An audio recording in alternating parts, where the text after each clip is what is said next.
afternoon. I'm Jerry Fischer, Beth's eldest son. I'm married to Kathy, and we live in the Twin Cities. I'd like to share with you today some of the special characteristics of this amazing woman.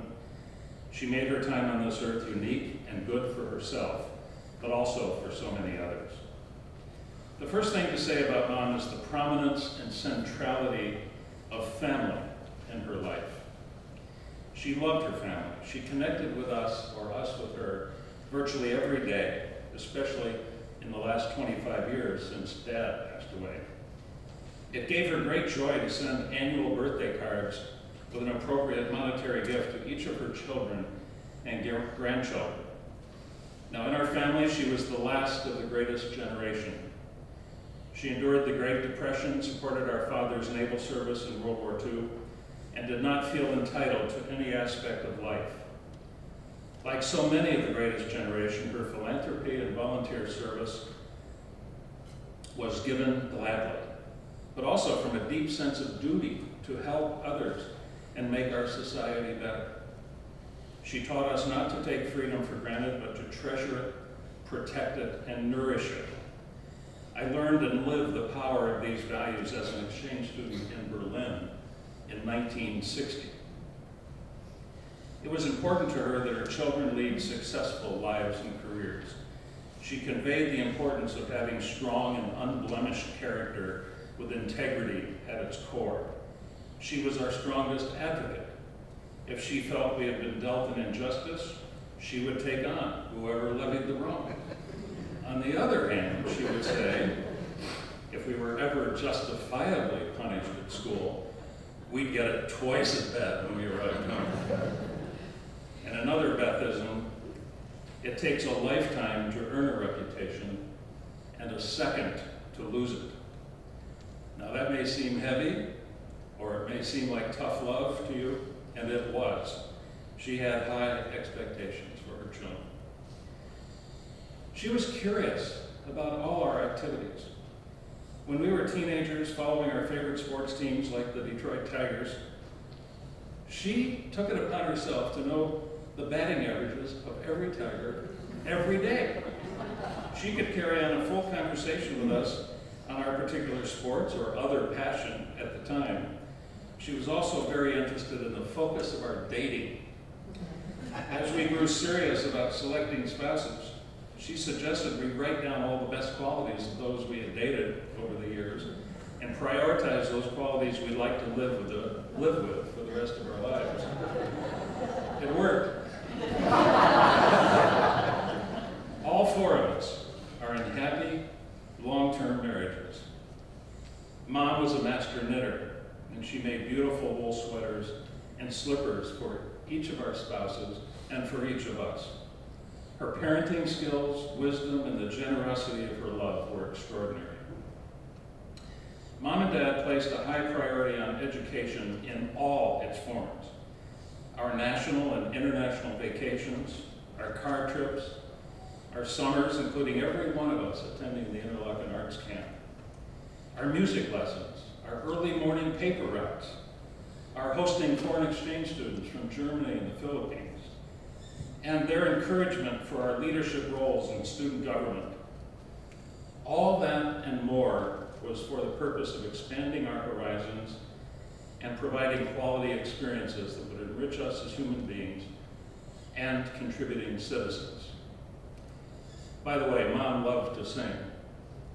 On those car trips I mentioned, we'd sing a lot. We'd sing a lot of hymns and folk songs, camp songs. Today's hymns are two of her favorites. Given the importance of education as an important value, I think it's interesting that each of Beth's children is now associated with, or recently retired from, some of the great universities in our country and world.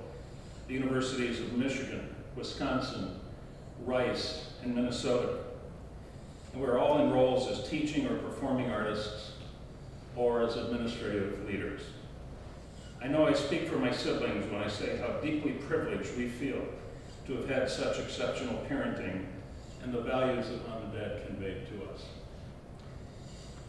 We were so glad that Mom was able to attend her granddaughter's wedding in July of this year in the Twin Cities. All of her family were gathered there. Mom attended all the festivities, was deeply engaged with and proud of her legacy. She just loved it. A social person, Mom loved people and was a master at hospitality.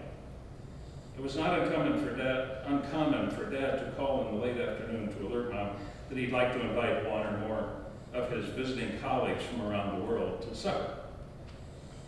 In an hour, or maybe two, Mom would have a supper fit for royalty, and we would add 1 or 2 or 10 chairs to the dining room table. And she was amazing in this way. Her cooking, homemaking, and skills as a consummate hostess were extraordinary. Another of Mom's special qualities was her ability to live in the present moment and be completely engaged with whatever person or situation was at hand. She was extremely pragmatic and knew how to solve all kinds of problems. Maybe her father's carpentry career came to play here. But with all of us boys around, Mom was still the best mechanic and could fix our bikes faster than any of us. We just learned recently from Pastor Alex that research has shown that those who live completely in the present moment can have an exceptionally good memory. Mom's memory was legendary within the family, right up to the days before her death. A couple of years ago, Kathy and I were visiting and talking with her about this special ability to host large groups and serve elegant, delicious meals. Mom began telling us about the dinner she hosted for the Plymouth Symphony Board. When Dad was chair of the board, she listed all the people who came by name, then suddenly stopped, looking a bit dumbfounded. I asked, "Mom, what's wrong?" She said she couldn't remember what menu she served that night. She was upset about it. I reminded her that the dinner we're talking about occurred 55 to 60 years earlier, and that she needed to be a bit kinder to herself. As most of you know, she loved people and hearing their stories and sharing her stories. People were drawn to her, even on first meeting. She had a grace and elegance about her. She also had a passion for life that often came out as an intense passion for life, or intensity in its various forms. I like to say she was born to live life out loud. This was literally true when she sneezed. Inherited from her father and now passed on to her son and great-grandson, the entire house would shake. Named by her great-grandson, we now call it the Buckley Blast. She had good karma in finding parking spaces and crowded lots and ramps. She took it for granted. I think I've inherited this quality, this karma from her, and I'm glad. It's very useful. But when it came to playing games, she hated to lose. While visiting with her last month at hospice, I asked if she wanted to play a game of cribbage. She answered, "No way." I asked, "Why not?" She said, with her poor eyesight, she'd probably lose to me. She didn't want to lose. She had strong opinions and did not hesitate to express them. She was a truth teller, always curious, always engaged fully in life and finding the truth. She brought a joyful quality to every one of her relationships. Had a great sense of humor, which was natural and clever. She loved to laugh, and when she laughed, she did so heartily. It was infectious. And I urge you to look at that one picture of her at a donut shop a couple years ago. Another side of her passion for family and friends showed when it came time to say goodbye. Mom could not hold back tears. Departures were hard for her.